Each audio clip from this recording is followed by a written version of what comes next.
So much better. Um, let's see who's on here, and I'm just gonna start to talk because that's what we do. What's up? What's up? It is Hope. I am streaming both here and the other long form app that is similar to this. Let me straighten this out. What's up, 1212? I know you gotta come in, say something lovely, and start to like the live because, as you do, Breezy J, what's up? I saw you. I popped into your live earlier today. It looked like you were eating near downtown on that road where there's like restaurants and kebab shops. Everyone who's coming into the live, thank you for the 7 roses, Breezy J. You still dancing, you're still in Frankfurt, and I love that. I was happy to see you on live. Whenever I do see you on live, I will pop into your live. As I said, I'm also on the long form app. I don't say it because the apps go crazy. So Hope is speaking here on TikTok as well as the long form app. And slow down, but don't quit. You gotta rest. And I've been in a space of rest because life calls for you to rest. Thank you, 1212. I didn't see any of your comments on my latest post because you usually come in. Hold on. And comment on my posts with a bunch of hearts or emojis or something cute. So thank you because you always do as more people are coming into the live. What's up, Kevin Parker? We gotta like up the live. I already feel better now that I'm on. I know I've taken some time. I've rested. I had visited some friends. What's up, Omar? Um, and I'm in transition. I'm shifting. I'm moving. I'm here. So that's what matters. And I'm happy to be here. And I mean it. You have to slow down, but you can't quit. And I have to admit, there was times where I was like, "What? It's just time to quit." It's just quitting time. How much time have I put into this? How much time have you, what's up, what's up? Have you put into what you're doing? And when you get to that point of like, I'm quitting, I'm tired of this. It's not getting me the reaction I want. It's not getting me the results that I want. Why would I continuously pour into something where I am not seeing the results? And a lot of times the results are simply financial. And I shared with you that it was a diligent effort for me to step away from the career that I was in for 15 years to speak, to uplift, to inspire, to make people laugh, and to really build the life of my dreams, to really challenge myself to do what I want to do. And the challenge was, Hope, if you believe in this so much, if you believe you have the power to inspire and motivate and uplift and bring people together and make them laugh and shift a perspective and create a lifestyle or your career from that, then do it. Why would you wait? And that's a courageous feat because anyone who's new to my live, I was a flight attendant for 15 years and I'm hands down the best flight attendant ever in the world. What's up? I am dime. So am I, right? 1212, aren't I a dime? Thank you for continuing to like the live because we gotta tap the screen, and this will push the live out. But being a flight attendant was a dream. And it was a dream, thank you. It was a dream because I really have floated through the world and explored the world and grown and been able to develop into my own self because I took what was difficult and I just did it.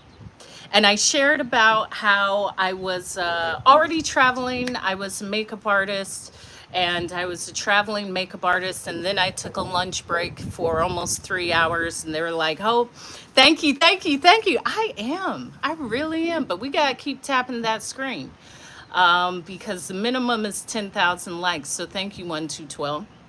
I took a lunch break for almost 3 hours, which I would not recommend. I would not recommend. But what I learned from that was that chance that I took of kicking it with friends for 3 hours and just taking liberties led me to that next career. So it wasn't, what's up, CeeLos? I'm seeing all my hopefuls come into the building. That wasn't out of line. It was exactly what I had to do because that led me to the airline. And I make flying sound easy because I say I was there for 15 years and I went to all of these countries and I just did it with grace. I told you about my emergency landing. I told you how people stopped living in front of me on the plane. There was a lot of things that bred me into who I am today, and some of them were the most difficult things. But I use that as a means to grow into who I am today. But by far, was it easy? No. But if the other choice was, there was no other choice. There was no other choice. So when I'm talking to you about this, even my journey in speaking or building my own life, I don't care what I have to go through because I know what the goal is. And I know sometimes there's areas of growth and there's areas of difficulty and there's areas where you do want to give up. Let me tell you, most people won't try. Most people aren't even going to try. When I talk about a dream life or pursuing a goal or pursuing a dream or in pursuit of anything, most people aren't even going to try because they don't believe that it can happen for them. They don't believe they have what it takes. They don't believe that it will work. They don't believe they have the resources. They simply don't believe. So if you don't believe, you're not even going to try. If you don't believe, you won't even allow yourself to dream. If you don't believe, you won't even put yourself in those circles or those places where it could happen because you don't believe. Why you never see? Because they're not inflated, silos. You have to inflate them once you crash and get into the water. If they were inflated, no one could exit the plane, right? So that's exactly why. If you think about that, it would take up way too much space under each seat of the plane. And I'm referring to TikTok. Someone's asking me about the inflatable life vests. Again, I never had to use that. I did have 2 emergency landings, but we did not go into the water. So we did not have to inflate that. But they are there. They are there. And that's why. So they're pretty large. Well, yeah, they have to sustain a average American, which an average American is pretty large and heavy. But flotation devices are there to enable the top part of you to float above water. I've never had to use that, and I'm an expert swimmer. I'm sitting by the pool right now. Yeah, it could support that. Plus, when you're in water, you float. I have never had to do that. I have had other instances, but I never had any water landings or anything like that on the plane. As I said, I've had many um, health emergencies, uh, smoke in the cabin, these things. These are kind of routine, and those aren't even routine. A lot of flight attendants will never have an emergency landing, like a engine failure, like I did. So I also believe these things happen to me to grow me into who I am now. And a lot of the difficult things that happen to us is to bring you into that next level of yourself. Thank you, Hattie's Bees. I'm happy you're back. I saw you've started to create again. Everyone, Hattie's Bees started taking care of bees as a form of therapy when she came out of the service. And she has really created a space for people to learn about beekeeping, about the therapeutic uses of bees, um, about what happens when you have to restart. I've been following your journey, so check out her page, Hattie's Bees. I believe you're located in Florida, and all of your content is about your bees. You show your beautiful two young girls, and thank you for continuing to create, because that's the point. And I saw you took a you rested, you took a break, but you didn't quit. And this is what this is about. You can slow down, you can rest, but you can't quit. And I'm sharing this because I had said after my father passed, I really said, well, I'll just quit. I don't really have that driving force.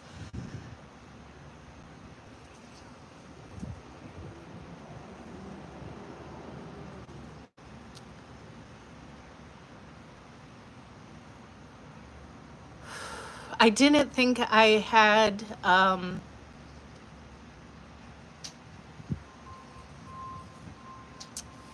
I didn't think I had that driving force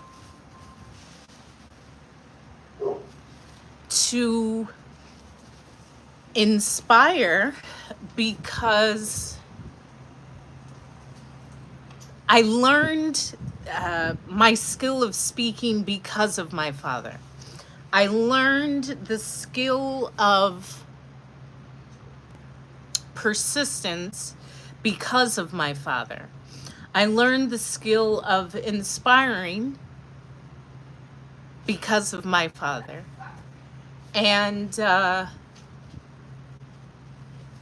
it was an extremely hard cycle to understand that that loss was just showing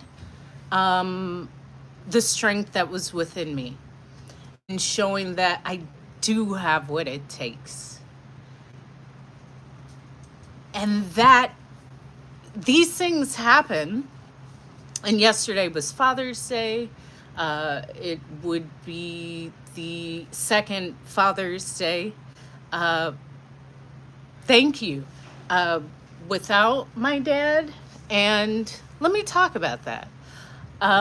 It it's still increasingly difficult, especially for my mother, uh, because that was her baby for almost 50 years. And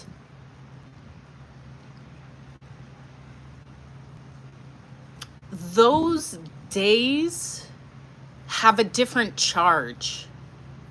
Yeah, my parents were married 46, 47 years, something like that.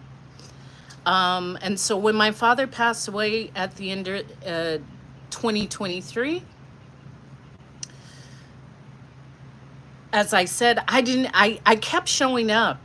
If you go to my YouTube, and I'm streaming on YouTube live as well, I was still showing up because that was the only thing that was really keeping me going. Uh, Really, the whole of 2024 was that challenge of showing up, growing in grief without that figure of my father, finding a solid space for myself, letting go of people, letting go of who I thought I was. And really, when I speak about grief, I was grieving a version of me. Because if anyone has lost anyone close to them, including a parent, a version of you goes. When, thank you, T. When you were talking about your grandmother, there's a version of you that left when she left. And there's a badge that I wear because now I'm in a different space. I'm actually someone who's lost a parent. But I also had to see again, I only saw my parents together. So I had to I was in a role reversal. Instead of my mom comforting me, which she always does, I was doing a lot of that for her. And even me moving back home, because as I shared, I had left at 22. I'd been living all around the world, and I was living in Hawaii, and it wasn't something that was a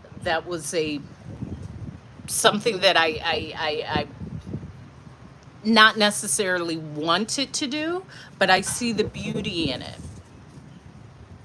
And over this Father's Day, I knew it's still very difficult for my mom and my sisters, my four sisters.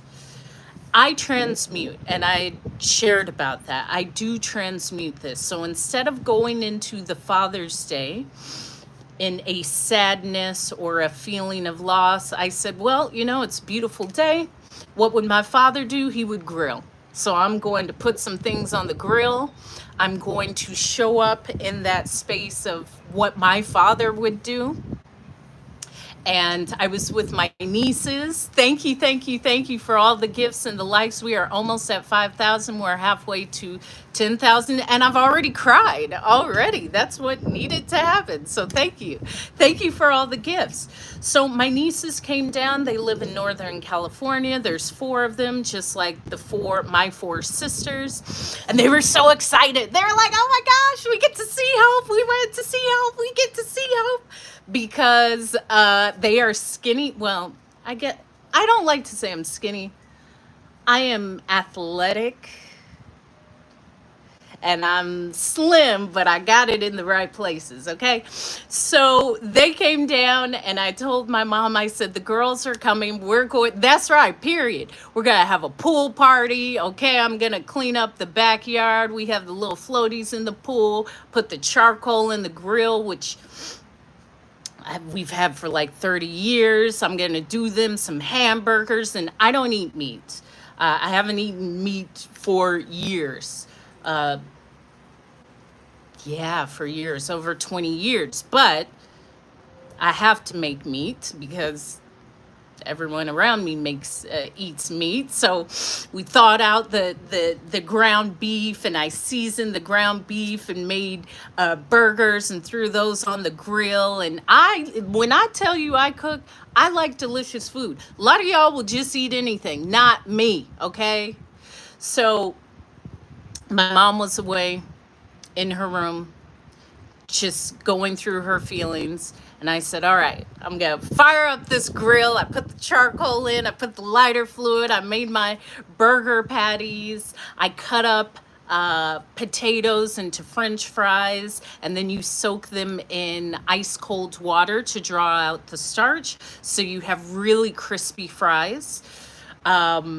And I season them with Creole seasoning, so they're a bit spicy. It's not just salt. Or I'll make my own seasoning, but you got to flavor your potatoes. And we have a deep fryer, so I deep fried the French fries, and I put the beef patties on the grill. I had three types of cheeses. What type of cheese you want? You want cheddar, you want Swiss, you want pepper jack. They're like, no, Auntie, we want cheddar. I put that on the grill so it gets all warm and melty.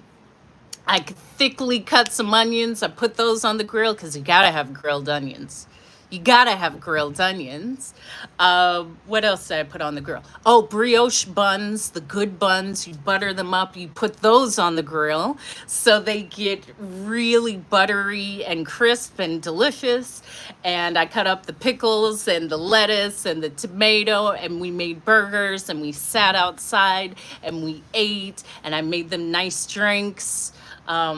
Because you can't just you have to have a nice drink with good good stuff. And so I mixed them up drinks, and we just sat outside like all day eating. Yeah, I made it the experience because that's what my dad would do for us. And it was almost like channeling that or transmuting that into, this doesn't have to be this sad day. This is the day where I'm doing what my dad would do. I'm on the grill. The girls are here. We're going to get in the pool. We're just going to have an amazing time. And I'm sharing that because even through the tears that you saw me shed, there's a beauty in it. There's a beauty in honoring someone because, yeah, we were vibing out all day. I gave them my bikinis because they're all small like me. Most of the other people in my family are not small like me. So when I have the little tiny girls that are tiny like me, I want to give them all my cool clothes. So they just go through my closet and take stuff. But it's that feeling of having support. It's that feeling of I have someone to talk to. It's that feeling of this person cares. This person wants to hear what I have to say. This person's listening to me. This person's in my family. Yeah, that's what's up. Let's go. Okay, that's what's up. So thank you for getting us to 6,000 likes already. Let me take a sip. And I shared that because you can choose how you show up. In that day, I didn't choose to say, I'm sad, my dad's gone, it's Father's Day, I'm just going to say this is the worst day. Nah, it's a great day. And I can make it great. And I can choose to show up for others. I can choose to show up for myself. I can choose to show up how my dad would show up for me. And I can just choose to show up in this day. I can choose to do that. And as I was listening to the girls, they told me about their dudes and work and school, and they're all between 19 and 25. I have realized that I am auntie, I am elder, I am that person, but to have that safe person, to have that safe space that says, come on in, let me make you something to eat. Now, if you do that, don't make me anything nasty to eat, because we ain't doing that. But that's that feeling of love. And when I talk about my dad, I either light up or I cry because there was so much love. There was so much abundance of everything. There was so much lectures. He would lecture me. It's not like he would get upset, but he would speak to me. If there was something going on, or because I didn't listen, I'd say that all the time, he would sit me down and he would lecture me. So even me speaking, it's natural for me.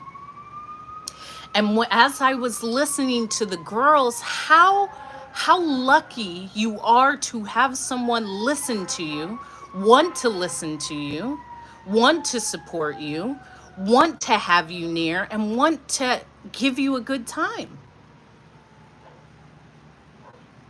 And so it reminded me, because I was sharing all of these stories about me traveling and me drinking too much and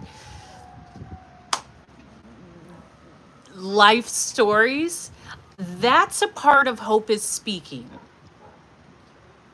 Yes, I do speak professionally. Yes, I do come on here and speak.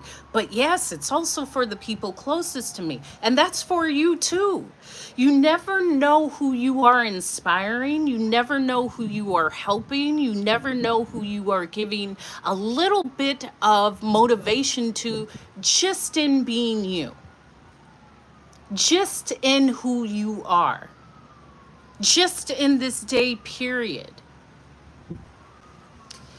And we really were kicking it by the pool all day. And here's the other thing: I love a day by the pool. I love a day by the water. I love a day in a beautiful bikini with some food, and we could order from the bar. Let's do it. But to be somewhere where you can just be yourself, yes, 1 2 12, take notes. Be yourself. To me, that's all I want to do. And for the longest time, I don't think I fully was trying to change myself to be in spaces, but there are elements and times in our lives where we want to fit more than maybe we have. Maybe you've always stood out, and the people that you stood out from said, you aren't that good. You can't do hair that well, T. Come on. You can't leave this profession. Are you serious? What else are you going to do? Like, who's going to... I will show up how I want to show up because of that. Because of those, my nieces, because of my dad, because of the people around me. When you continue to change and shift, and you may take a rest from what you're doing, but you keep going, that shows others, oh, shoot, what can't I do? I can do something more. I saw her do it. I saw him do it. I can do it. If they did it, I can ask them how they did it. I'm not abnormal. I can do whatever I want. And that's why just you being you is an act of rebellion. It's an act of freedom. I've seen the uprisings that have been going on throughout the country, and sometimes there's a feeling of, I need to show up, I need to. No, just you living is an act of rebellion. Just you living is an act of freedom. Just me speaking is an act of freedom. And I'm going to, this is also what I want to share. You don't have to be a part of any movement. Your movement is your life. Someone is learning from you. Regardless of what color you are, what gender you are, how much money you have, someone has learned from you, and they will show up more just because you lived. And how important that is.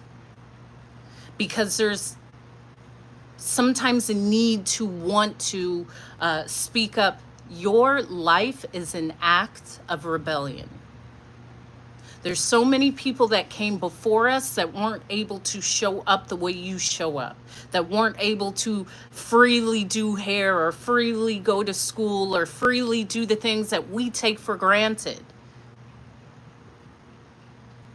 No one fought or marched for you to fight and march. They did that so you could have the same life as everyone else. Thank you, Honey Crochet, for joining. Does that make sense? And even as I'm saying this, I'm inspiring myself, because I thought, oof, there's just, I feel all of this in the air. I feel so much. And I do have such a passion for everyone. David, stop. You know how offensive that is, David. Have your baby. Buy me a house. It doesn't work that way. What are you talking about? Buy me a house. Hope I bought you some land. How about that? That's how it starts. That is not a compliment. At least for me. There are young women that find that as a compliment. The compliment is, I love you, Hope. I bought you some land. I want to see you do well. That opens up the space for us to talk. But have my baby?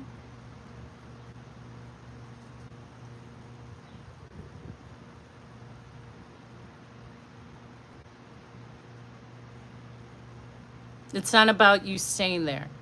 It's about what you did. It's about the action you took that showed your seriousness. Okay? Even 1 to 12 wouldn't even say anything like that. You young boy. But I do appreciate you, David. That's why I like you in my lives, because you learn. But that's not the approach for a woman like me. It never will be. And it never has been. Uh, so stay. Stay and learn. And the beauty of being able, even how I said that, I show up authentically. Show up as you. Show up in your fullest self, whatever that means. But you don't have to change for someone else's comfort. You don't test me. You don't test women. A woman is there to add, to inspire, to enlighten you. But you always show your age, David. And I appreciate it. I'm calling you in, not calling you out. Yeah, we are good, T. We are good. I know I don't, but God does. Uh, I am God. The woman is the creator. So I see the light in you, but you got to chill with that. You got to chill with that, David. But stay, please. Yeah, T was ready. You know, my people are always ready to go. People don't play with me. Do not play with me at all, okay? Hey, T 2 cents. Now we have both of the T's here. Um, slow down, rest, but don't quit. There's always competition, but there's no competition. Listen. Hey! And I'm glad you responded to the messages that I sent, because I saw you when you first started on the app. And I'm seeing you, and I've also I'll message you, because there's another way that I connect with you. But I'm really proud of you, because you just started and now you're showing up and you're um, promoting products, and you had been doing your lives. You're not. No one can tell. No one can tell. So keep going. And I'm speaking to Miss Asia KW, uh, who is someone I met when the power was off. And she's a creator, T, and she's showing up. The point is to show up. And I'm always going to encourage people to show up. This could change your life. And this is the message. I had said, like, man, I've been at this for years. I've been at this for years. I've been at this from the passing of my father, and it was almost like a wall. And sometimes when you hit those walls, it's because just show up one more day and things just start happening. I have some new merch in my store. If you go to the link in bio, I had just ordered my samples, so I'll start showing them in my content. But dream. This will change your life, and this is specifically to anyone in content. Um, you, David, stop. This is why I refer to you as your name. Anyone who is with Hope is genuine. Hope is genuine. Hope has a great picker, okay, for the gentleman. It's in my link in bio. It's also in my link for on YouTube, because I stream on both TikTok and YouTube Live. I'm on YouTube Live. If you have not subscribed to my YouTube Live, subscribe. I am nearing 1,000 subscribers, which is big. And in saying that, I always say things, especially with content creation. I had someone, a friend of mine in Germany, send me a message. He's in production, and he said, you know, Hope, I always watch your YouTube lives, and I watch your content, and you know, I would love to edit. And I was like, look at that, because I was just thinking, oh geez, I have all of this that I need to edit. And support will come. Support will come. Everything you want is on the other side of you just showing up. And sometimes the thought is, this is hard. How am I going to do this? How am I going to have the resources? How am I going to learn? Just keep showing up. I know it's difficult. I know. You missed me crying, David. I didn't even know that was coming, but I the inspiration behind this was like, everything that you want is on the other side of hard. Everything that you want is on the other side of showing up. Everything you want is on the other side of, I'm feeling embarrassed, or I'm shy, or I don't know how to do it, or people are talking about me, or it's not that good. So what? It will be. You have to start somewhere to get to where you want to be. And that's the only thing that separates me from others. I actually don't care about that part. And I shared with you, I had a moment because I had that cancellation on my other account. I had some interference from people in my life, and it felt really heavy. But if people are coming and purposely trying to be malicious, that means you're on the right track. Who was it? I think Cat Williams said, if you got 13, if you have 6 haters, you got to work on getting the 7th. People are going to do that. So what? That means you're on track. And I don't care if you have 1 subscriber. The fact that you have 1 means one person has decided to put their attention towards you. I'm the biggest thing in the world to me. So that's a part of it. And yes, David, I'm going to handle it with grace because I'm better than them. I would, and I'm a G. I've said that. I know how I show up. I know I come on in this polished form, but I am nothing to be played with. The other thing is, the internet is that space. None of those people would come and tell me this in real life. And I know that. I would love for someone to do that, to come and share their thoughts and feelings about me in real life. Yes, I'm a TED Talk speaker. It's just a platform where speakers go to speak. You can watch my TED Talk. It's in my link in bio. And I will be doing another TED Talk. Yeah, I'm official. I'm really official. TED Talk, New York Times, all of these things. And even when I say that, those accolades are big deals, but if I'm still not where I want to be, I'm not going to text you. I will send you a DM on here maybe, but I don't even DM you on here, David. You can message me on here. No, I am not good. That does not work for me. Thank you for continuing to like the live. So, when all of that happened, with my cancellation, that meant I had reached a space where I actually had enough visibility where individuals had to say something. When you're in that space, that's exactly where you need to be.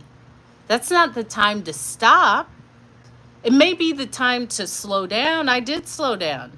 I did have to rest. I did need to incorporate that into who I am now. I did have to see, how do I navigate this? I can't crash out on everyone. That's not going to do anything.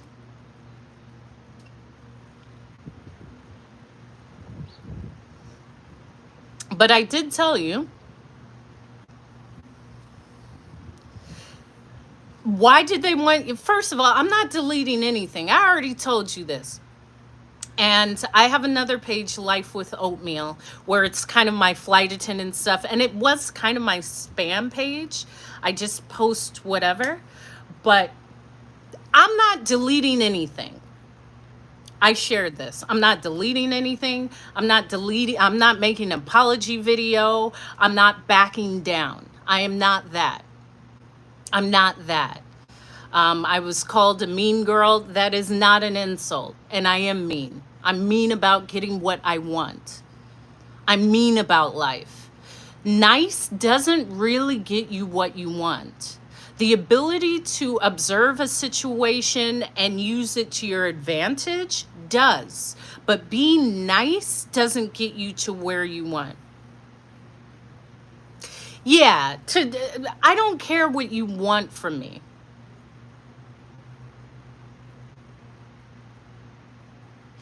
Um but also you're a beautiful young woman. There's also that. You have been traveling. That's not something that people do. That's not something that people do. And I know that specifically from uh, being a flight attendant. I mean, as I said, I started traveling the world at 22. I had moved to London at 24. I was in Europe till 30. I've been to more countries than anyone will ever go to. I've been to everywhere hundreds of times. Are people not going to like me for that? I actually don't even care. I'm not even looking around to see if they do or don't like me. I do not care what people think about me because I know how I show up in life. Now, I'm also beautiful with a stunning personality. I have a lovely sense of humor and I'm very confident. I am not bowing down. For what? For you? Kick rocks. I have a crazy family. I have four sisters. Two of them tried to be the barrier for me every day in life. If I'm not going to cow down to them, why am I going to lessen myself for you? Thank you, thank you, thank you for putting me hashtag FYP. No, that's how you have to be. I say this, and when I share about my time flying, I make it look easy. Yes, I told you I'm from California and I wanted to live somewhere else. Hired by the airline at 22, immediately moved to Washington, D.C. Did I know anyone? No, but they knew me. They wanted to know me. I shared about within the first 3 months, my roommate moved out on me while I was on a trip in London. That was the first time of me living on my own. You got to figure it out. That's not my time to say, oh, why did she do that? How? I'm going to figure this out because I'm not going back. I'm here. I'm single. I'm ready to mingle. I got the diplomats here. I got some other nice young men all around the world. They waiting for me. I got to figure this out. This is for me to grow. A year and a half into me flying, when I moved to London, I never said, how am I going to do that? That's so expensive. I said, no, I'm moving to London. Are you serious? I'm getting the heck out of the US. I'm moving to London. I do not care. I will make this work. That's all it takes. And someone came to me and said, Hope, listen, you're transferring to London, right? Okay, my cousin is moving out of her flat the day that you land. Her roommate said you can move in and you can discuss prices. I share this because all of the world opens up when you decide to say yes. Me too, Lady T. That's why I was giving all my stuff to my nieces. The world starts to open up. And this was in 2008. So when I moved to London, one US dollar was 50p. It was like cut in half. I didn't care. I needed to be there. I needed to experience. I needed to grow. I needed to meet people. I needed to learn languages. I needed to be who I am now. But that meant I had to go through all of that and not be around people I knew, not even be in my country of origin. I just made it work. I shared with you at times I didn't have the cab fare to get to my trips at 5:30 in the morning. I would have to get up and get on a night bus at 3:30 and take 3 buses. And then there was the like all genders bathroom in the airport where I would bring towels and I would like chill on the ground. I would lock the bathroom door. Like I've really did whatever I had to do to get to where I wanted to be. Is it easy? I don't care about easy. I just care about accomplishing.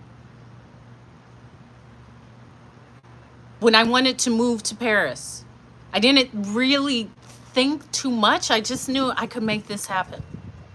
When I wanted to move to Hawaii, yeah, if I've done it once and done it twice and done it 3 times and done it 4 times, it's easy for me to do it. Before the age of, I don't know, I think before the age of 30, I had already been to over 50 countries and I had already been living in Europe for 7 years. And I had already learned languages. All of this will take you to where you need to be. And plus, the nice gentlemen, they love Hope. I mean, you gotta give them what they want. They love me. I love them. That's what's up. But I'm sharing all of that because there are people. I told you, one of my best friends said, flight attendant, I would never do that. Well, you just had a baby. You just had a baby. You are 19, 18, you just had a kid. And we used to club all the time. So I understand why you wouldn't want me to go, but I'm out of here. That's okay if people don't agree. That's okay if people don't see what you see. It doesn't matter. Most people won't. Most people won't see your vision. Most people won't see what you know is true. They're not supposed to. And I remember talking to my dad and saying, this person doesn't believe in me. And my dad was like, they're not supposed to see it, Hope. That vision was given to you. That's normal. And I share that because a lot of mofos are boring. They're boring. They don't want much out of life. They're content with life. They're content with just like kicking it at the local chicken wing shop for the past 20 years. I don't want to do that. I don't even want to be in the same country of people that I've been linked to romantically. It's easier to leave them in the countries that you found them in. Sometimes they will follow though. And then you just have to move again. I'm dropping jewels, okay? I am dropping jewels. Yeah, they want to kick it. Listen, I've talked about this. My parents said, you were always the most expensive kid. Yeah, my dad liked very nice things. He showed us a very good life. That was his protection for his girls. You can't meet me halfway. My dad already started me off at a certain place. I had already seen the entire US prior to, what's up, Raymond? I just saw you. Raymond is in the neighborhood. What's up? What's up? What's up? I'm like a local celebrity, I guess. So my father had already showed us these things that you can't meet me and say, yo, let's go get a burger. Unless it's well, first of all, I don't even eat that. But nothing impresses me. There's nothing money-wise that can impress me because most people don't even have what they say they have. I'm doing excellent, Raymond. If you guys, I'm going to be rollerblading later. Maybe you guys will see me. And I share that because, especially for young women, and this is a little off the topic, but as I was speaking to my nieces, I would always take them traveling with me. We spent a month in Costa Rica going around Costa Rica. My niece came with me when I gave my TED Talk in Germany. My niece came with me. We were going throughout Mexico, parts of Mexico. There's certain places I go to. There's places I don't go to because I'm a savvy traveler. After being a flight attendant, most places I won't be because it's not where the cool people are. You'll never see me in Tulum. I went to Tulum in 2010, 2009. I stopped going there in 2015. It got too local, like the average person goes there. But I'm sharing that because then my nieces have a comfort with travel. They have a comfort with hopping on a plane, having their passport, going to certain places. And that opens your mind, but it brings you a comfort level. There's a comfort level, especially 15 or 20. You got to have a comfort level for what you want. You could say, I want that car, but not feel comfortable about actually getting it. You could say, I want this house or I want this accomplishment, but I don't know. People may not like me. People won't like you. Accept that. But more people are going to be inspired for who you are. I'm never thinking about who doesn't like me. A lot of people don't. Well, I don't know who doesn't like me because what's not to like? People love me. Let me tell you. They love Hope. They just can't find me. They just can't find me. Like, where is she? I love Hope. She left again. Yeah, I'll leave. Goodbye. Goodbye. And that's another thing. Let's talk about that. These are all the things I was talking to my nieces about. Be ready to leave. And that's anything. This is not just a relationship, but what is Finding Nemo 1 2 12? Not just a relationship, but an old version of yourself. Be ready to say goodbye to that. An old version of your thinking. Be ready to say goodbye to that. Where you live. Be ready to say goodbye to that. The people you're around, your friends. Sometimes you do outgrow people. You outgrow people. And it's not a good or a bad thing. It's just what it is. I don't have to outgrow you in a negative way. I'm just aspiring and will reach that. And if that's uncomfortable for you, or you don't see it for me, or you feel uncomfortable, or you're jealous, that's okay too. But I'm going.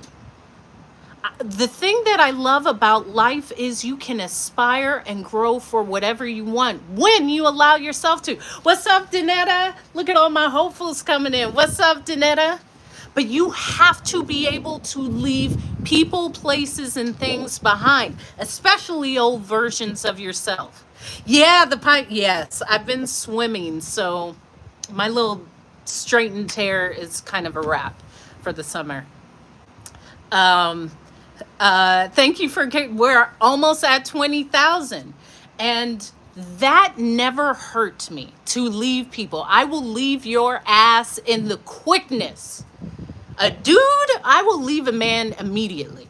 And I've shared about this and people, you are, you think I'm going to stay with you?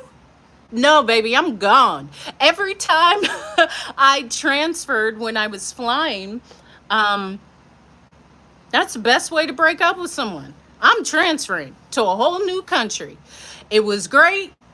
We learned, and I think highly about you, but I got to go. And we aren't going to continue this because I got to go. And there's others waiting for me. There's new experiences waiting for me, but you know who won't be waiting for me? You. Got to go. Goodbye. Doesn't have to be a bad thing, but I got to go. Now, if it comes down to mistreatment, I really haven't had too much of that, but yeah, a cutoff is necessary. And I share this to everyone, but especially, yeah, but bye-bye. It was fun. It was fun, and I gotta go. And I share this especially to young women because a lot of times we feel like we owe it to someone to stick by them or be ride or die. I've said I don't do no riding or no dying. I'm not doing that. Like, I am not the one. Don't put me in no position to do that. I am not the one. I am no. What are we riding? Unless we're riding bikes, I'm not riding for anything. Okay, I am selfish to the aspirations that are within me. If you're in school and you want to get the good grades or go on to get higher accolades, there's certain things you can't do. And I shared this with my nieces. I said that I would take the magical lettuce and drink wine. But anything outside of that, I was not going to do because that wasn't going to get me to traveling the world and living all over the world and being in the New York Times. That wasn't going to get me there. So there's more things that I know I will never do. Thank you for the gifts, Danetta. Thank you for the journey passes. And I've been seeing your content because Now that I follow you, it comes up, and I did pop up into your life. We're like on the same wavelength. I like my hopefuls because we're all on this positivity stuff, but we're really about expanding our lives, expanding our vision, expanding who we are. And I got really frustrated at myself because I was like, it's not going fast enough. What I want, I don't see it. And I've been able to manifest and create what I want. And I said, but Hope, you went through a huge change. You were in like a frozen state. Exactly. And beautiful. Let's add that because I love beauty. I love beauty. I love to have, I am not a insecure woman. If you're around me, it's a whole bunch of beautiful women around me. When guys say, Hope, listen, come to this private event, they know who I'm coming with, okay? Beautifulness from all over the world. That's what we do. But that comes from a confidence. I'm not trying to pull anyone down or say they look bad. We all look great. We all have our different strengths. We can all lead a conversation. We all have some sort of skill or belief that will impress wherever we're around, whoever we're around. That's who you want around you. I don't want to be around people that say, you can't wear that, it's my birthday. I've been seeing this with like these birthday dinners. I never had that with any of my girlfriends. In fact, you should show up as beautiful as possible. If a friend is staying, if a friend is saying you shouldn't wear that, you look better than me, that's on you, girl. That's not on me. You looking too hard at me and not looking hard enough at yourself. You're just as beautiful, but you don't get to dictate that. But that beauty in being able, and this is specifically to women, to just get what we are, what's destined for us. Yeah, all fine. You know, when someone walks up and every woman they're with is beautiful and unique in their own way, that's the best. They're kind, they're funny. It's great. The insecurity part, and I've had that, but insecurity doesn't bring anything to expand. And insecurity is not a bad space when you understand why you have that, because we can grow from that. But to be secure shows that you are comfortable with you.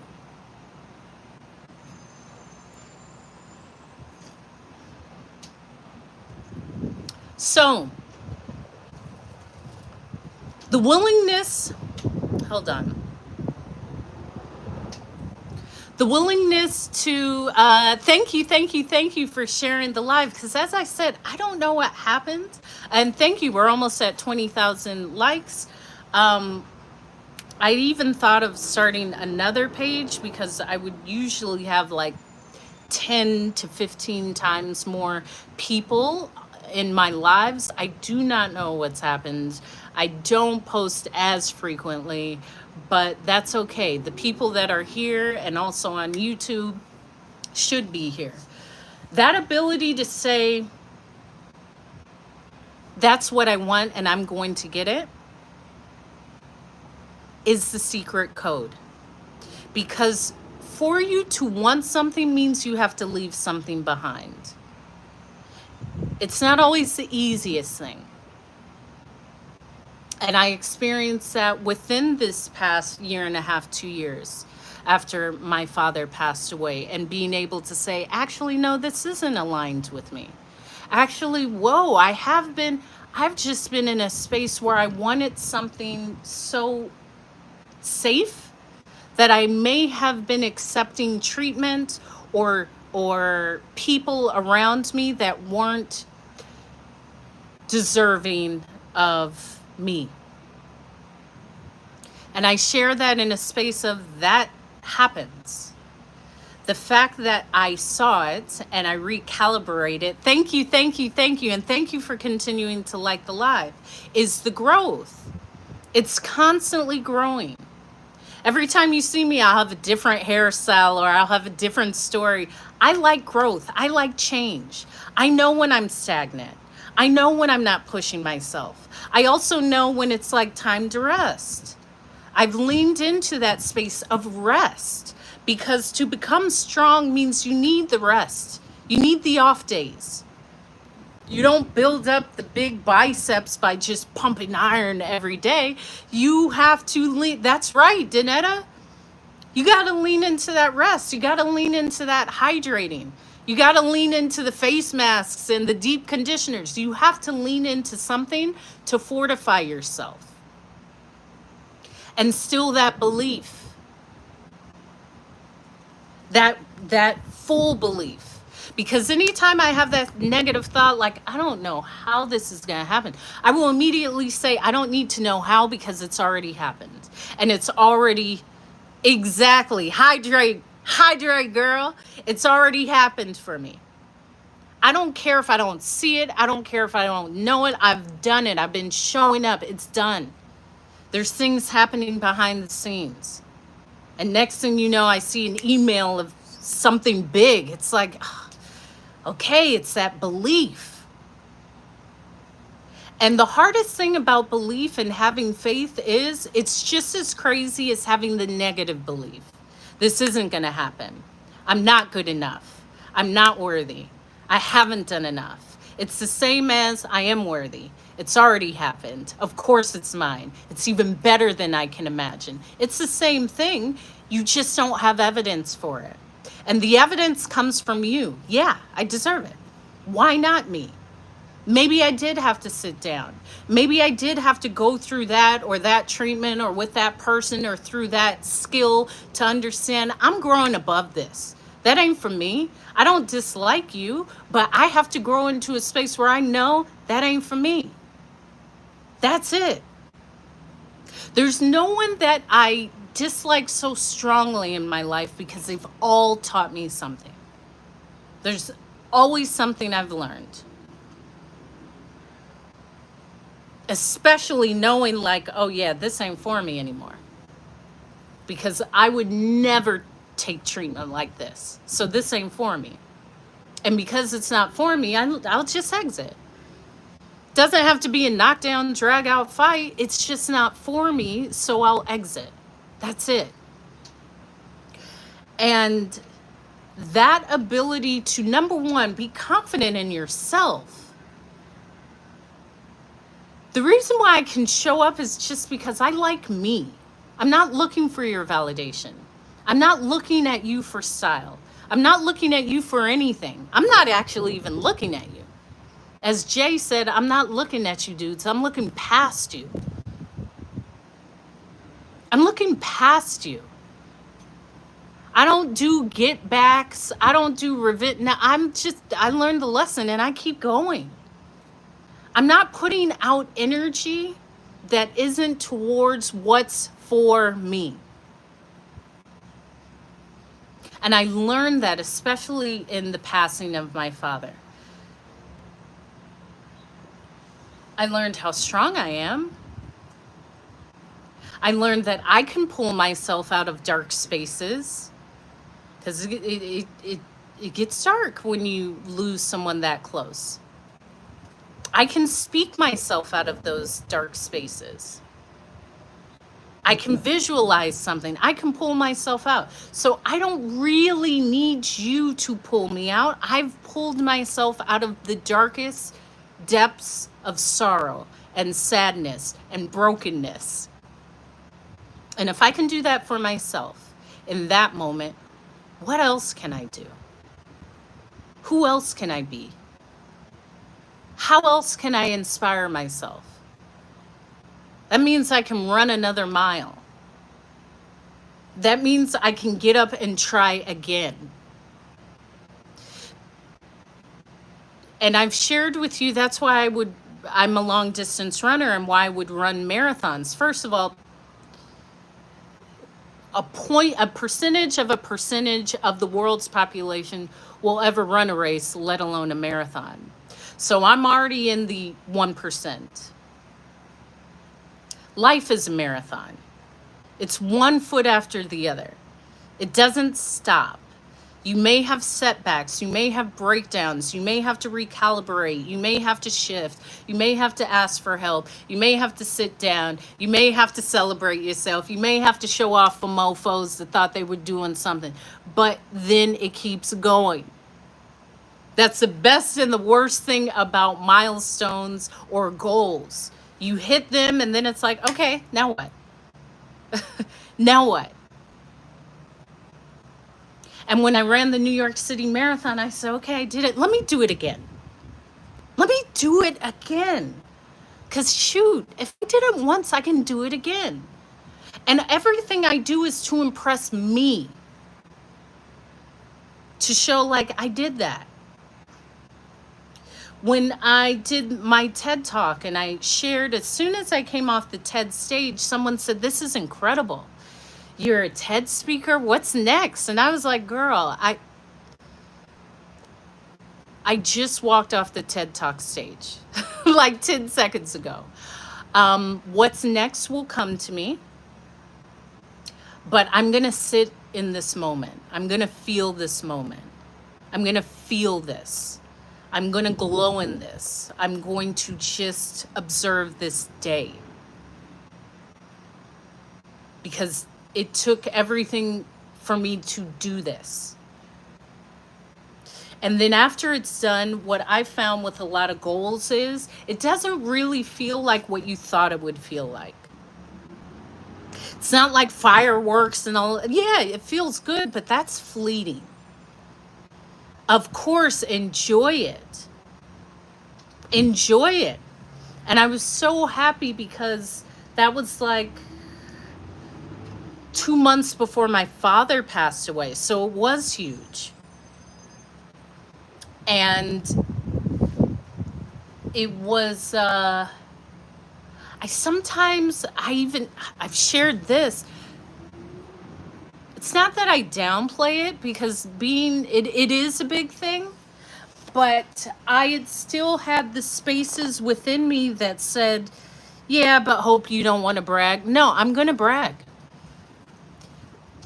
When I committed myself to becoming a professional speaker, when I said in 2020, I'm going to leave my career as a flight attendant of 15 years. First of all, I had shared, and if you haven't watched my TED Talk, it's in my link in bio or on YouTube. Just go to Hope TED Talk Emergency Landing because I had an emergency landing that changed my life.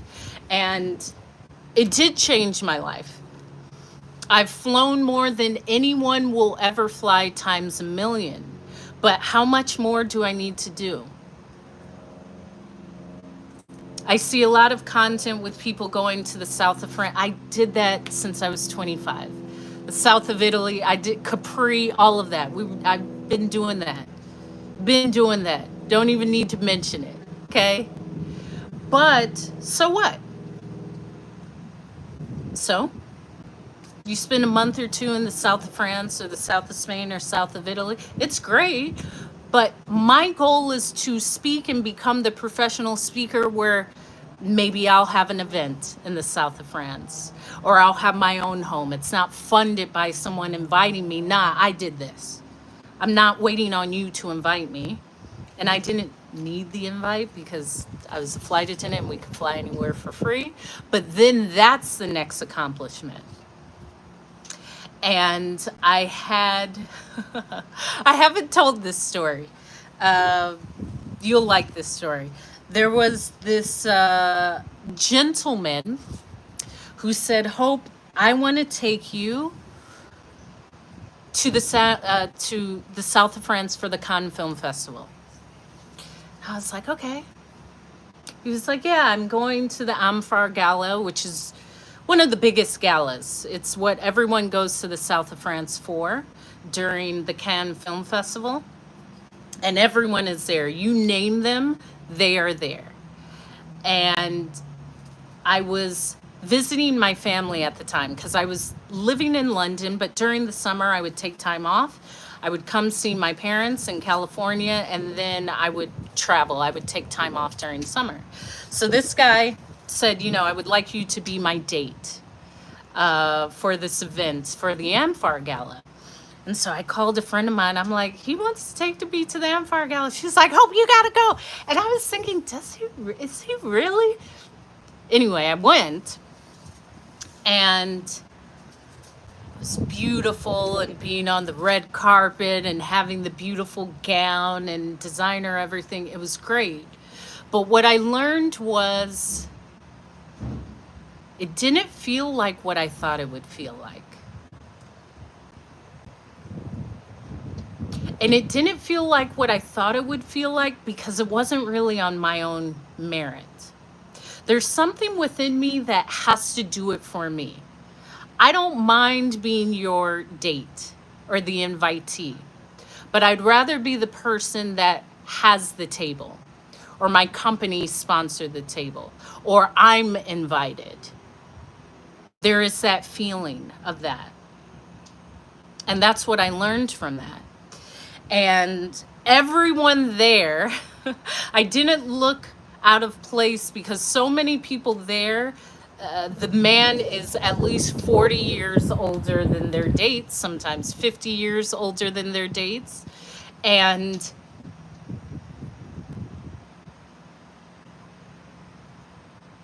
it just didn't feel as fulfilling as I thought it would feel.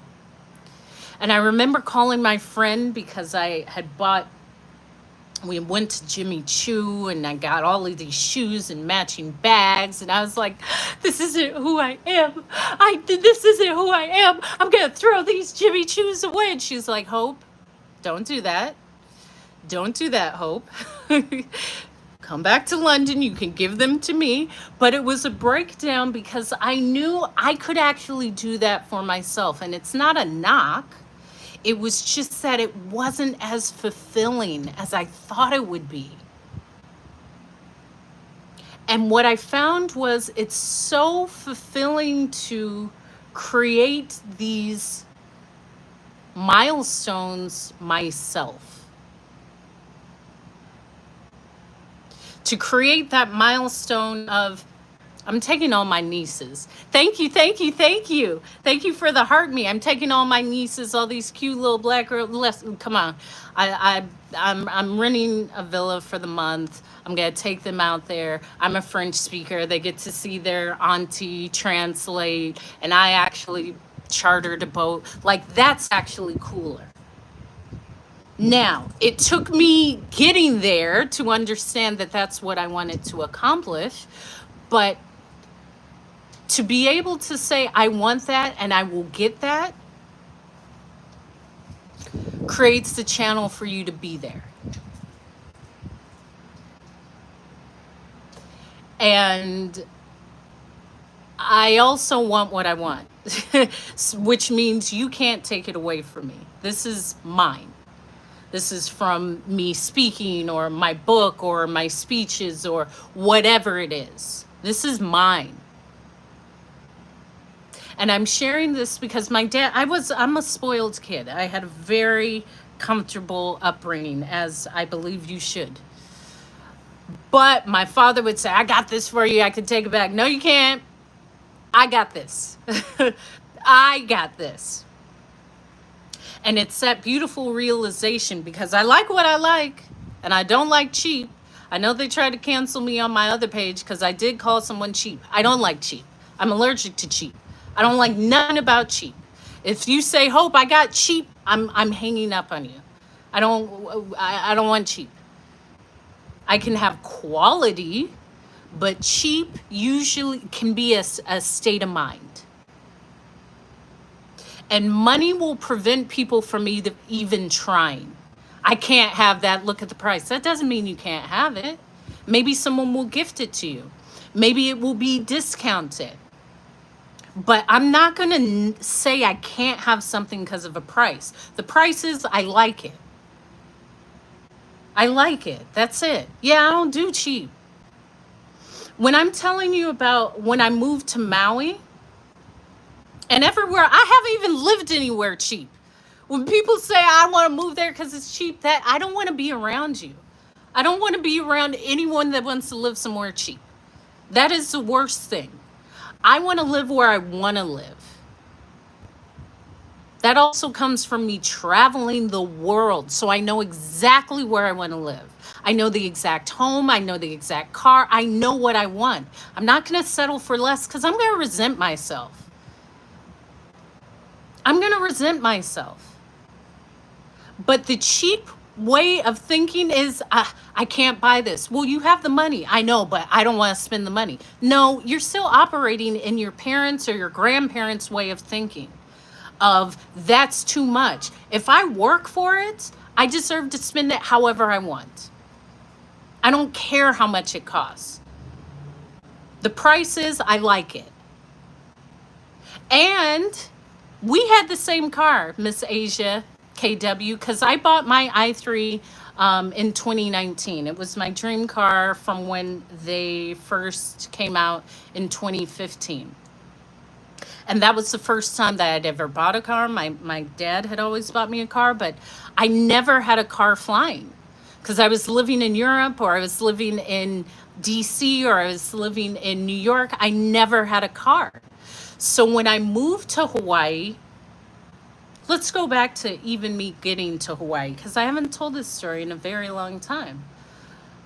My emergency landing, which you can learn about that in my TED Talk, I had a flight where the left engine went out.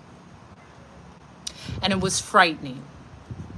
I was the head flight attendant and I was working from Seattle, Washington, and we were flying to Washington, D.C., which is like a 6.5 hour flight. About an hour and a half into the flight, the airplane starts to descend pretty rapidly. And I felt it and thought, okay, that's strange. Because I already knew I'd been flying 14 years at that point. For us to be descending pretty rapidly, an hour and a half into the flight, I was the head flight attendant working in first class. Because once I got a certain seniority, I was not working in economy. No. I didn't even like flying in economy as a kid. Because even as a kid, I was flying in first in business until my dad bumped us down. And I was like, Dad, what's going on? Why are we back here? So I felt the plane descend.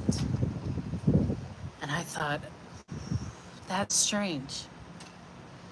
And not even 10 seconds went by and the pilot called. I picked up the phone like, hi, this is Hope. And he's like, Hope? We have a failure of our left engine. We will be making an emergency landing. We're currently running our checklist. We'll let you know more once we have more information. Click. I was like,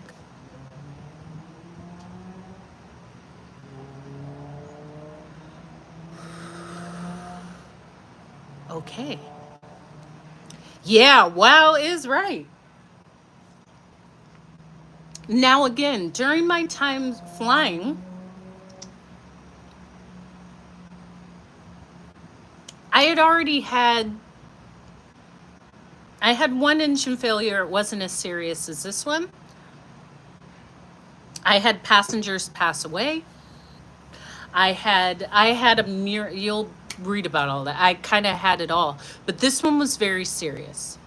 And it was the first time where I went into another place in my mind where I said, okay, Hope, here's the reality.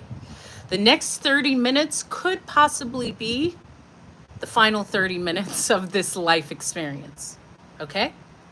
Let me accept that, go back into my logical mind, take care of my passengers, take care of my crew. So I went and I talked to the other woman I was working with in first class. I said, hey, we're making an emergency landing. Pick up all the plates, pick up all the cups, all the silverware. We have to wrap everything up. I'll go talk to the flight attendants in the back.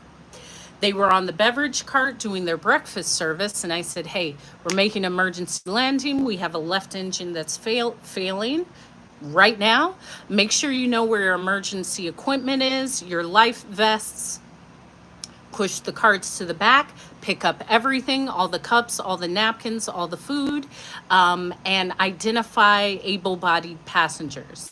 Able-bodied passengers are like big, strong, tall people that can help pull people off if we crash or help people out of the window. And I went back up to the front and I began to think, And it was like, okay, if this is the end, I'm really happy with how I've lived my life. There's nothing that thank you. There's nothing that I regret not doing.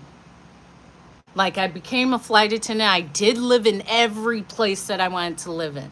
I lived in London. I lived in Paris. I didn't want to live in New York, but I lived in New York. I'm living in Hawaii. Like, no, that's before I moved to Hawaii. I've done all of these things. Like, I'm content. There's nothing that I would say, damn, I wish I would have done that. I've done it. I've done it. And in addition, if I land safely, thank you for continuing to put hashtag FYP, and we're almost at 30K likes. Thank you, thank you, thank you. If we land safely, what more can I do?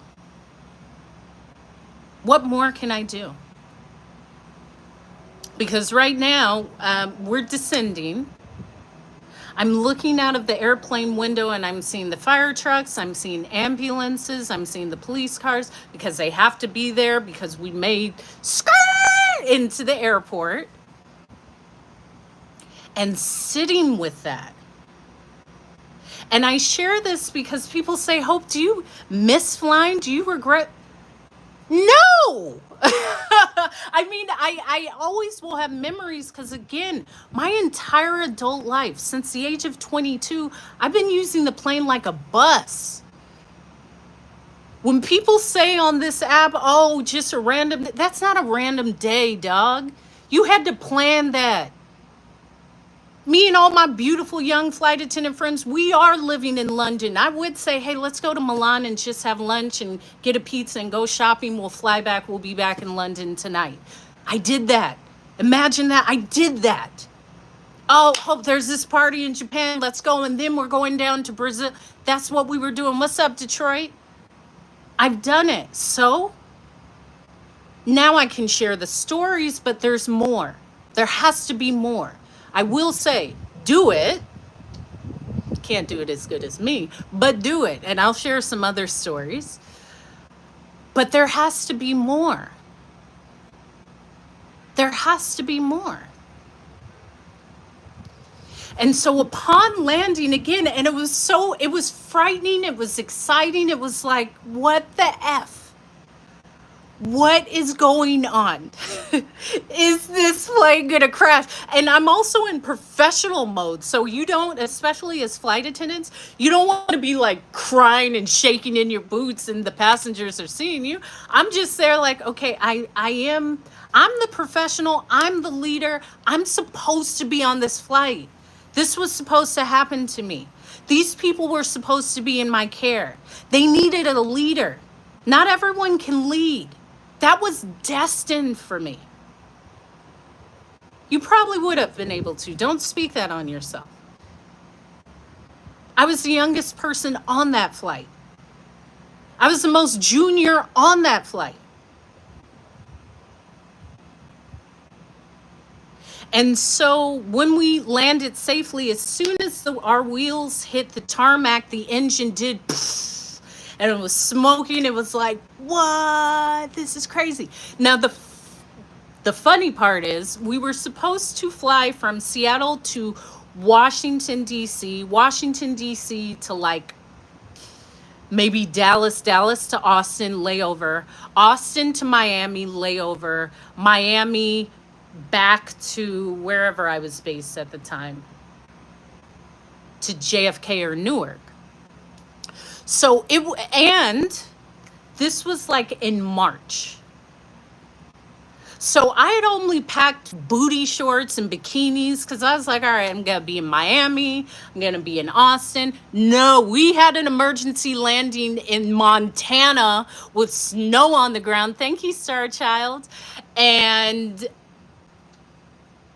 usually I would always pack like a light jacket, some pants.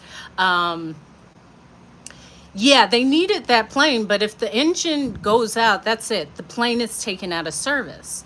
So we landed and I see the snow on the ground and I'm like, I don't have any clothes for this, but I wasn't planning to be in Montana. And there was quite a commotion, us getting everyone off the plane because we landed in a very small airport, but we were on a big plane. Imagine when you hear about emergency landings, let me tell you, they happen all the time. There's not an increase. Out of my 15 years in flying, I'm telling you, I've had smoke in the cabin, I've had airplanes break, I've had people had heart attacks, I've had people stop living on the plane. I've had people throw up on me. I've had seen fights. I've seen a man punch his wife out. Like I've seen it all in 15 years. I've seen people drink so much they pee on themselves and they flirt with the person they're sitting next to and then they sober up and they wake up and they don't know what happened. You see everything. But plane incidences, there's no increase. There's an increase of social media and awareness, but there's no increase in plane incidents. There's not. Coming from someone who flew for 15 years, 5 different bases. I was based in San Francisco, I was based in JFK, I was based in Newark, I was based in Washington, D.C., I was based in London. I've seen it all, everything. And most of the time, it's not the plane, it's the passengers. Like, what was more life changing is when people lost their lives, and 2 of those were in front of me. One of them was in my arms. That changed my life. That really, I thought I was living. No, I'm not living. That's how quickly this thing called life goes. That's why I don't really play. I believe sometimes when you lose people, whether it's a transference of life, it's a wake up call. It's a wake up call. That's how it goes. No one knows when they're going to go, but most people act like this thing called life lasts forever. It doesn't. It doesn't last forever. But most people are going through life. I got time in 5 years when I retire, in 2 years when I lose. You don't know if you'll even get there. You don't know that. You do not know if you will get to the point to say, I will try and do that dream or that goal when I retire. You may not even make it till then. You may not make it. You may not have your health or strength. What you have is now. And here's the other thing. Most people don't even aspire for much. They don't care to do too much in life. They care to do what they believe they think they can do. They don't want to dream about what is possible. So when I had that emergency landing and we finally got off the plane and the manager of this small airport in Great Falls, Montana came on the plane and said, hey, this plane is going to be taken out of service, but we know that this has been a disservice to everyone on the plane. We've ordered about 150 to 200 pizzas from the local pizza place because it was a very small town. Go ahead, get your stuff off, and you're welcome to sit at the bar and just enjoy life. Drinks is on us.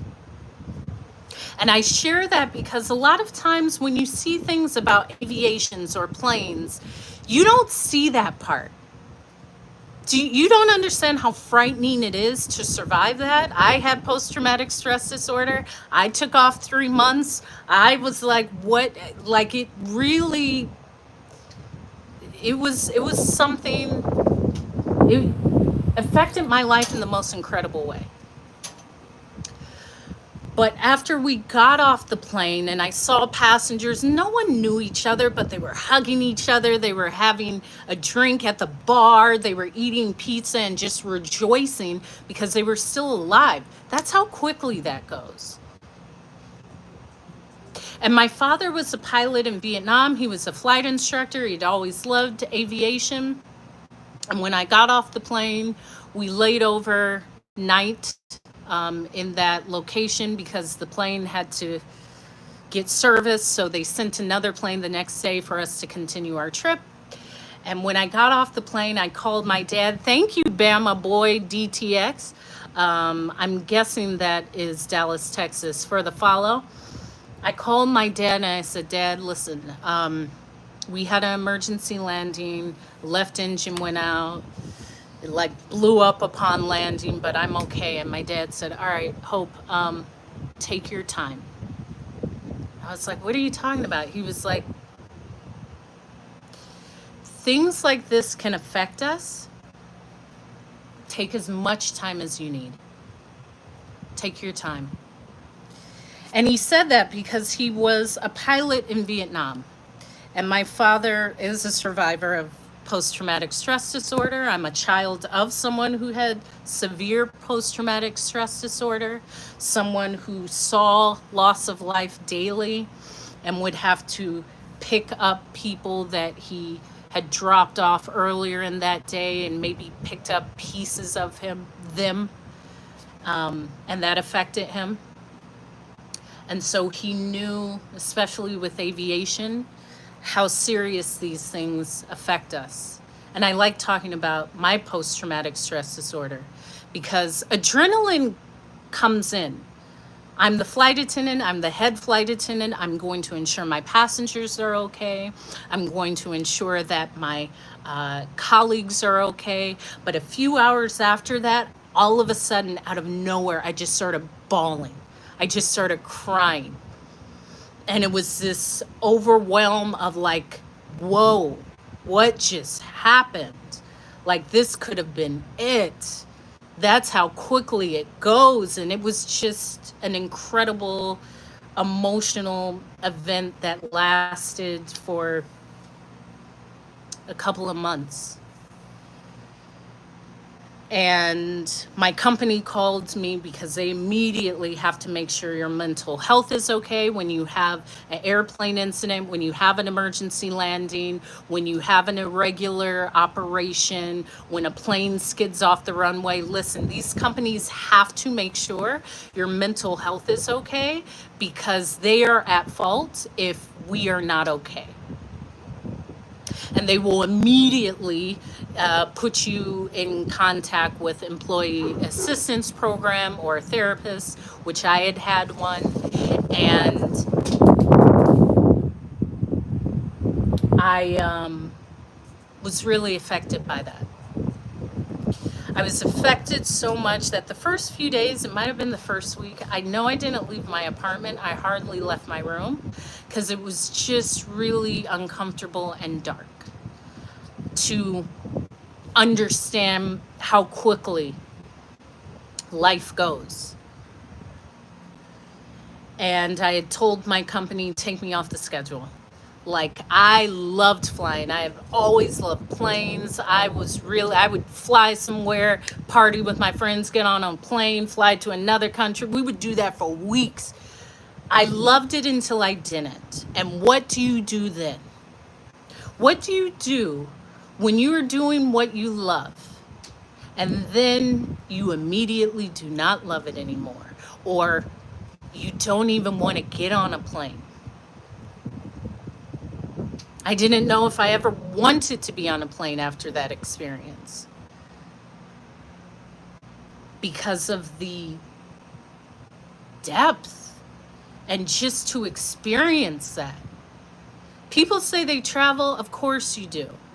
People in aviation travel to another extent, and I know I traveled a lot. But what does that mean when your favorite pastime is something that you fear?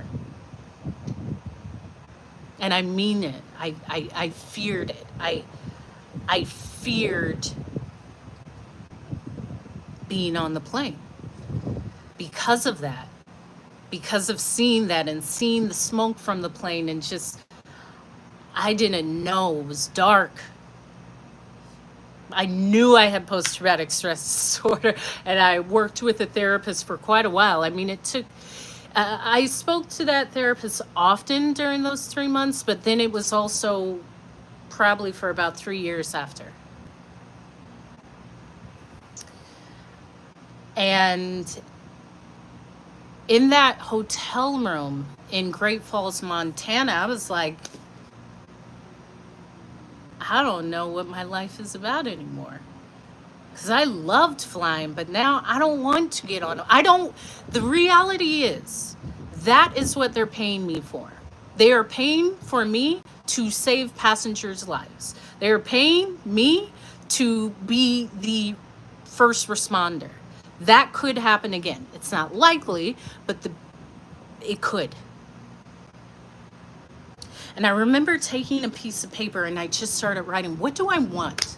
I survived this. What do I want? I believe I could do anything. What do you want? You want to be a pop star? You want to speak? What do you want?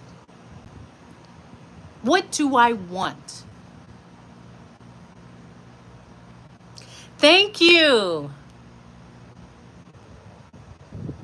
Someone just sent me a Cash App. Thank you, thank you, thank you. And I began to write. And I always knew I wanted to speak. I would watch Reading Rainbow, or when authors would come to the school and read, or like motivational speakers. And I always had that knack. It's almost like someone told me I channel. I'm able to do that. It's a spiritual thing. The words, the message will come to me. I can feel the message and put it out, and it's my healing gift. Okay, speaking. Where do you want to live? Because where I'm living now, it's brand new apartment, floor to ceiling windows, stainless steel appliances. I have the gym. I could walk to Whole Foods, but I'm only there because it's close to the airport.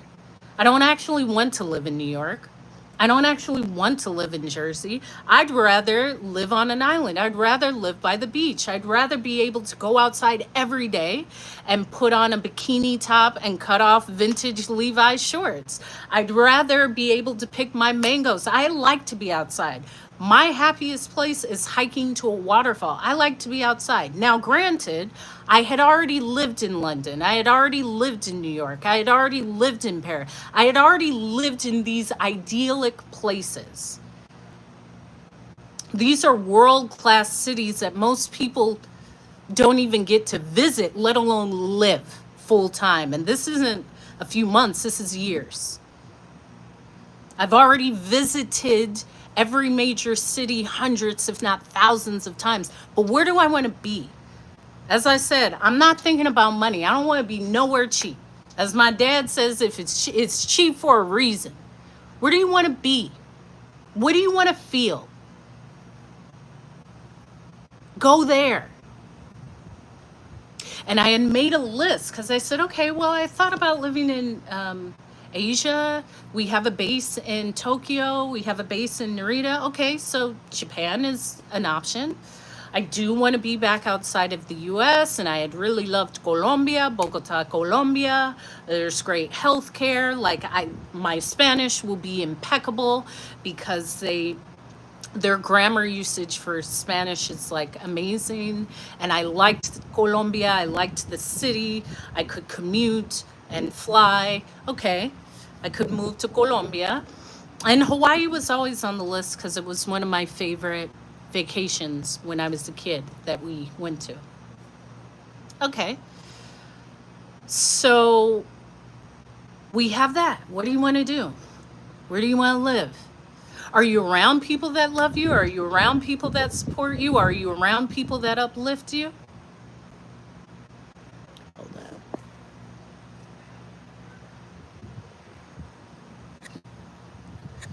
Not going to be around me anymore.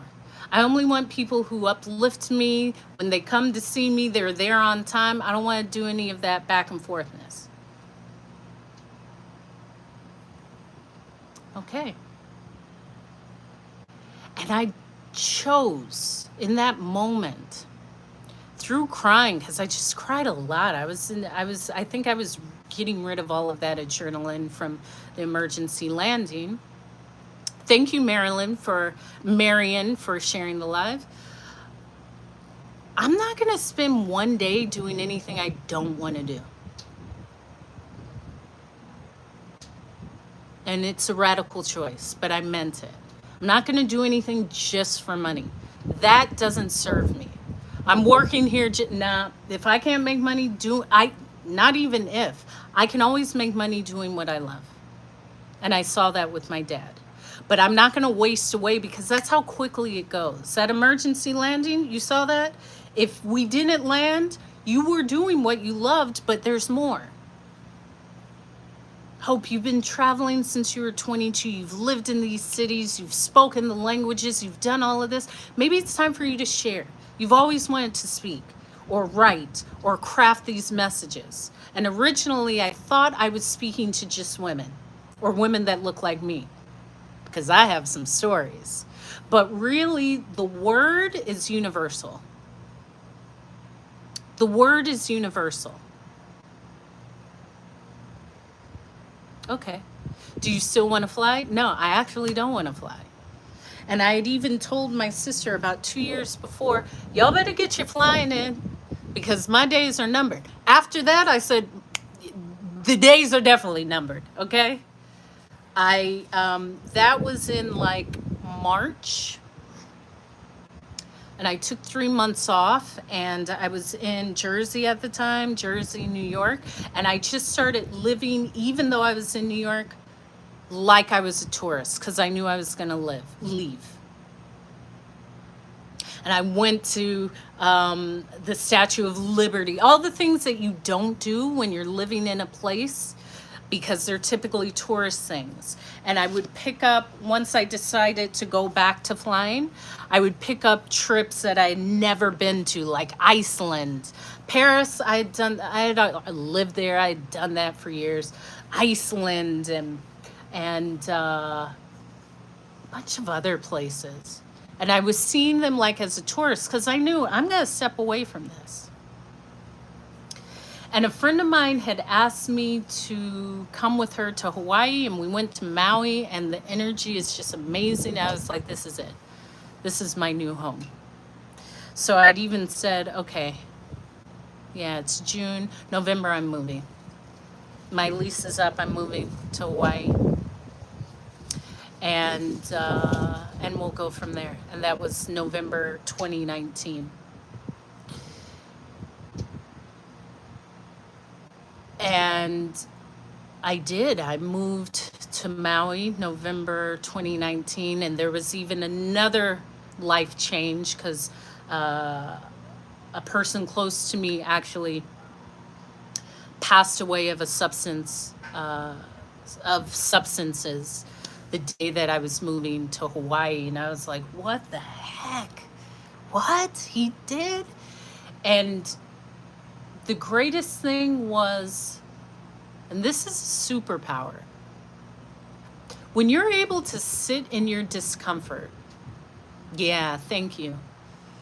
When you're able to sit in your discomfort, loss of a person, loss of a life, loss of a job, loss of yourself, and feel it and grow from it,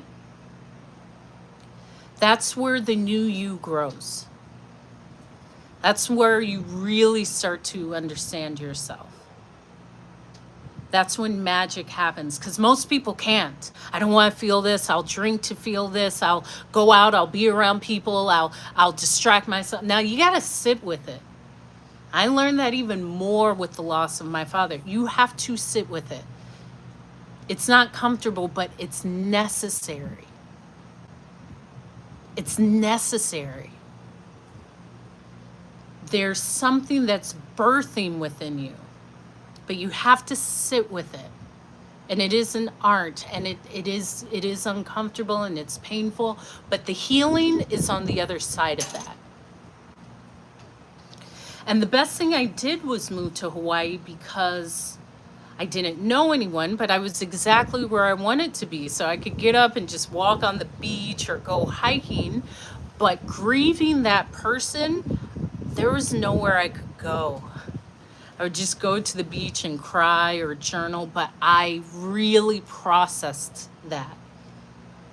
Because New York is a place you can just go and distract yourself. I couldn't distract myself. And within 6 months, that's when COVID happened. And I remember feeling proud of myself because if I wouldn't have moved, Well, I don't even have that story. Because this could be the story of I was planning to move to Hawaii, but I didn't, and then COVID happened. I don't have that story. I acted on it. The difference is I act. You got to act on what you want. You can have the vision, that's one thing. That's what you need to have. You can have the belief, that's another. But you have to act. And is there discomfort? Sure, but there's more clarity as you're going through it.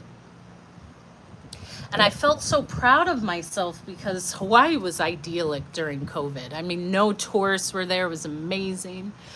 But it was one of the first times, it was one of the times where I was doing absolutely everything I want. I was living where I want.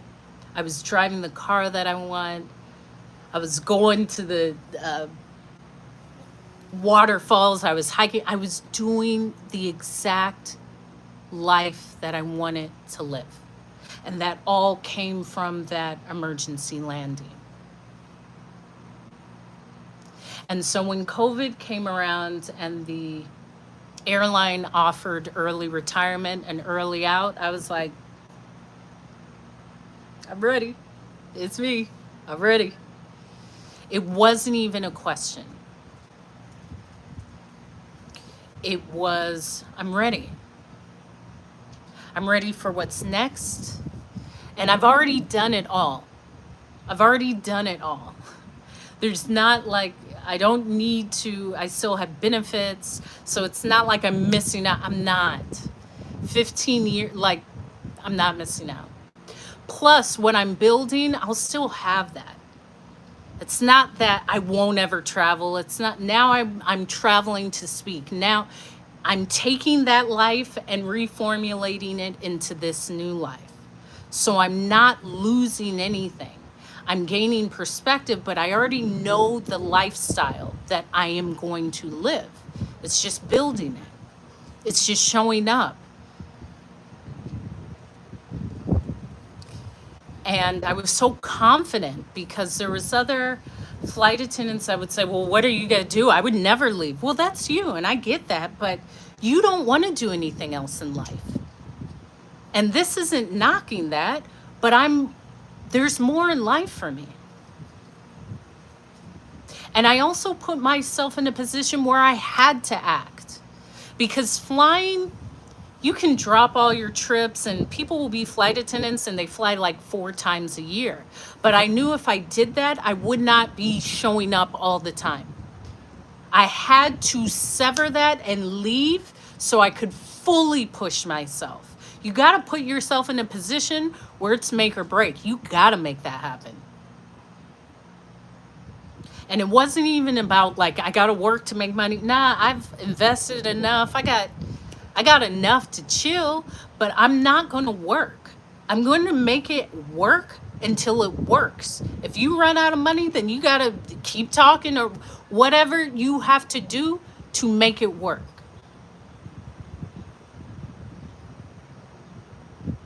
Most people will never do that. But if you have a calling or you feel something, thank you, Luis, for sharing the live. That's what you have to do. Because it was in my ear. Even prior to the emergency landing, I was almost dreading flying because I knew I didn't want to be there. I knew I didn't want to. It had turned into a job. And it never had felt like a job, but now it like feels like a job. I don't want to be doing something that feels like a job, but it also was, my soul was calling for something more. Me as a woman, I needed more. Me as a human being, that new challenge. Like, this is great. I have the stories. I have it all. And I'm ready for the new chapter.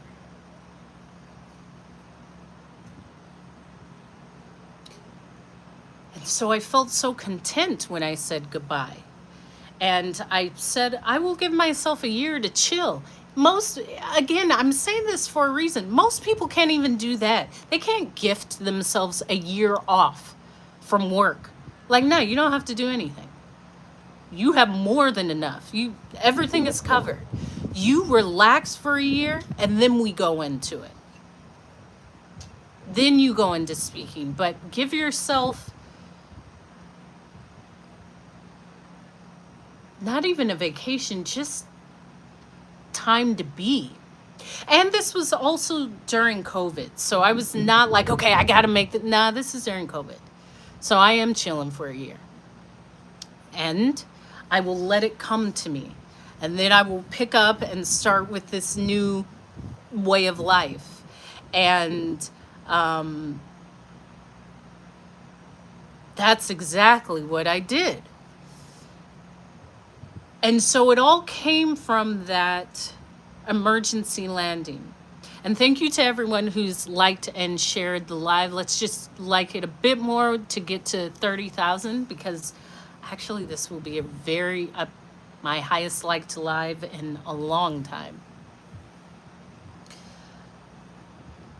I don't really care about what I walked away from, because you're never walking away. There's always more.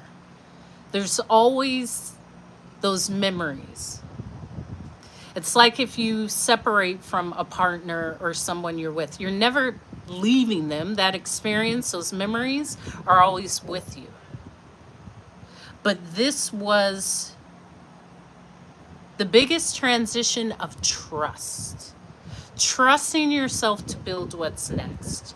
Trusting yourself to be something new. Building something new. Being something new. Being uncomfortable. Not knowing. A new level of mastery. A new space of exploration. All of that builds something within us as human beings. And how powerful that is. And that's why I come on and share. Thank you for continuing to like the live. And so in this day, when I entitled this live, Slow Down But Don't Quit, of course slow down. Sometimes you have to slow down to course correct. Sometimes you have to slow down to know what you want. Sometimes you have to slow down to know what you don't want. But you don't quit. Because quitting doesn't actually get you anything. It keeps you where you are. Thank you for continuing to like the live. Is it connecting? Because I didn't see, I think it's still connected. I still see the green light. And that's what I just aspired to do, to encourage and to continue to speak my truth, whether it's through the funny stories, whether it's through what I've learned in this time, because we're all in some transition. But the point is to get to a space where you say, yeah, I did that. I did that. That was me.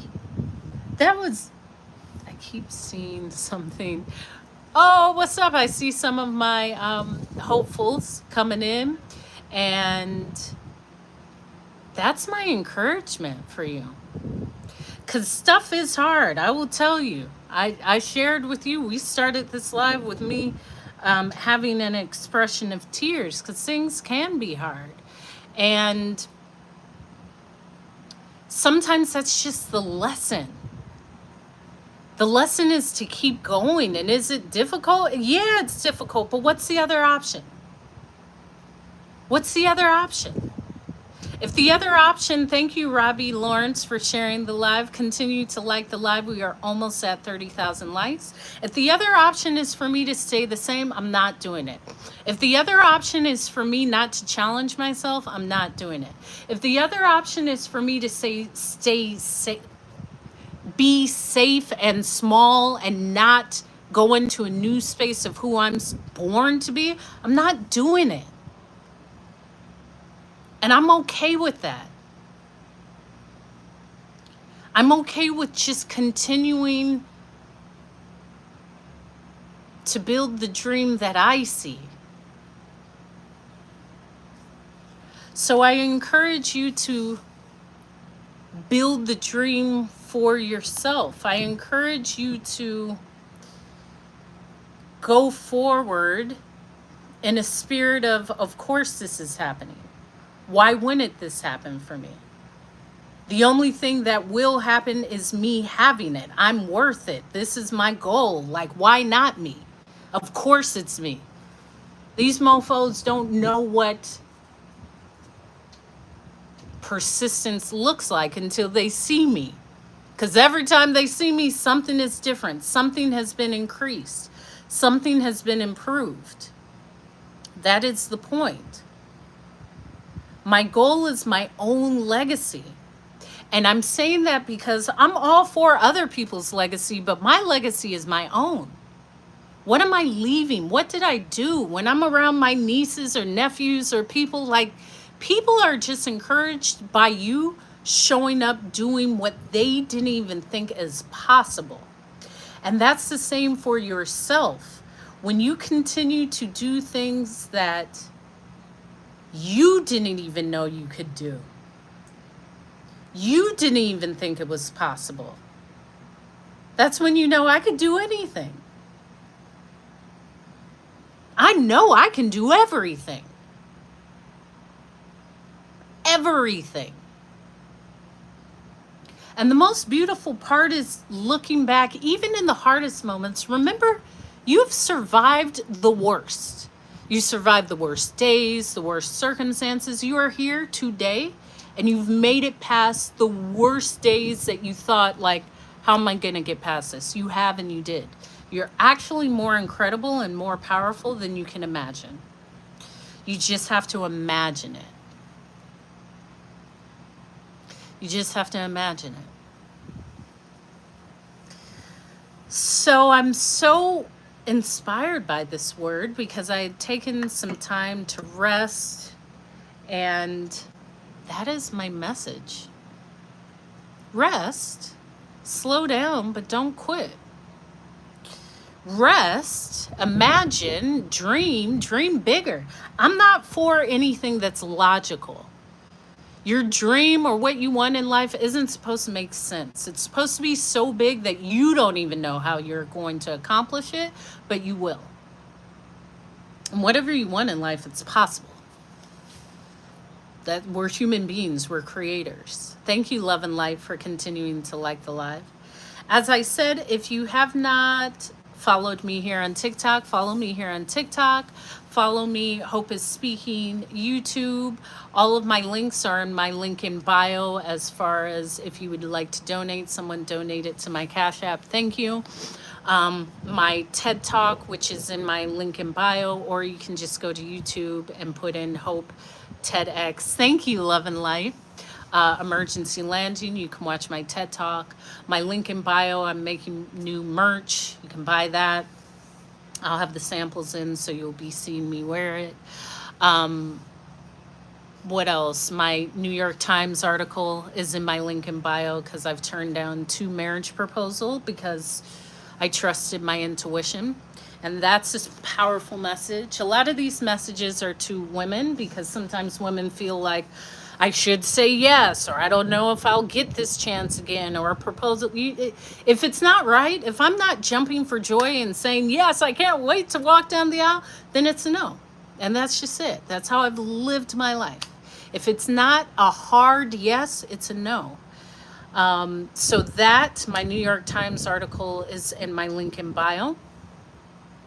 And everything else is there.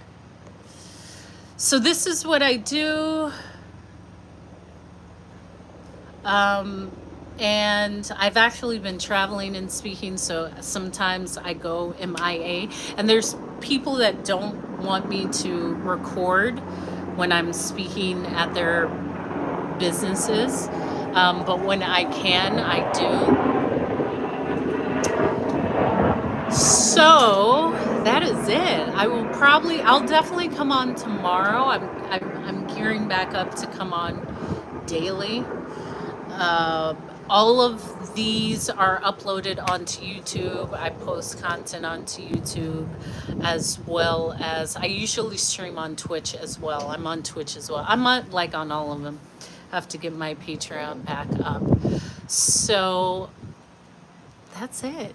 And I close all of my lives with these three things. First, be the reflection of love because we all come from an infinite source of love.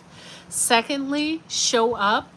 I showed up today. All you got to do is show up. Show up doing your jump ropes. And I have to tell you, jump roping is the best workout.